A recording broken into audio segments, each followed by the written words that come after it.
Here's a thought.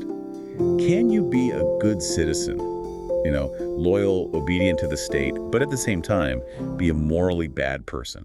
It's a fascinating question. The essay we're diving into today says that this conflict, the one between your public duty and your private conscience, is a really old and deeply uncomfortable problem. It is. So here are the most game-changing insights from this essay. This is practical wisdom that could really transform how you think and even how you act in your role in society. And we're exploring Adler's essay, Citizen. It really frames a centuries-long argument about what it means to be a real member of a political community. Tracing it all the way from the classical city-states. All the way up to modern nations, yes. And for everyone listening, we should mention that you are experiencing a unique two-host AI conversation. It's powered by Google's NotebookLM, which allows for a deeper, more dynamic analysis of this kind of work. Right. So let's get into it. The essay treats a citizen as someone who isn't just under power, but is a participant in collective life. That's the core distinction. And that participation breaks down into three different roles, really. Three roles that need to be balanced. Okay, what are they? Well, first is your legal status. That's the formal protection you get under the law. Simple enough. Second is the political role. So your actual share in deliberating, in voting, maybe even holding office. The active part. Your active part. But the third one is, I think, the most critical, and it gets back to your opening question.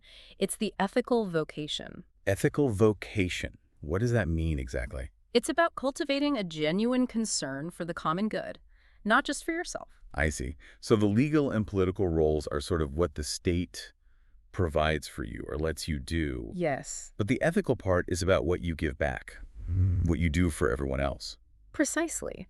And if that ethical part is missing, a person can follow all the laws, vote, do everything right on paper, but completely lack any concern for the well-being of their community. Now that's the good citizen who's a bad person. That's the one. A member on paper, but not in spirit.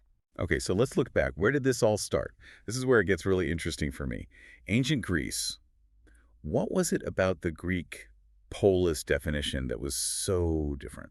In classical thought, and we're talking about thinkers like Aristotle here, citizenship just was direct co-rulership.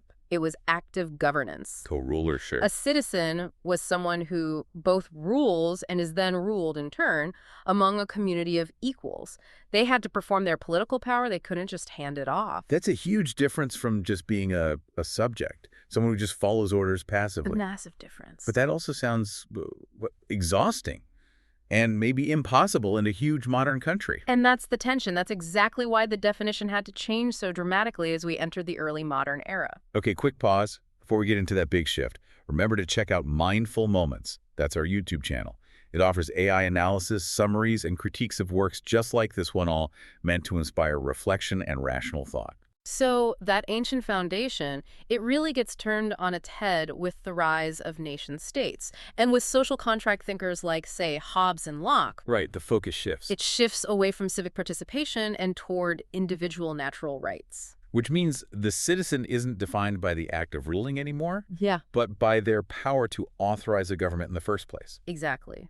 The essay points out that citizens become both the creators and, this is crucial, the judges of the political order. They hold on to what Adler calls a residual sovereignty. So residual sovereignty. In simple terms, that means the ultimate power always stays with the people. That's it. The government is, in a way, just hired by the people, and the people keep the right to fire them or to change the entire system if it stops protecting their rights. So bringing this all together, what does it mean for us today? The essay gets into these big disputes about whether political equality means every adult needs to have an equal voice, not just on paper, but in practice. And the practical implication is, it's so important. If a community reduces citizenship down to just passively getting government benefits or maybe voting once every few years. Like just being a consumer. Yes, like being a consumer of the state. That community risks sliding back toward being a society of subjects, not a community of co-rulers. We're trading that difficulty of participation for the ease of being a consumer. And that's the danger.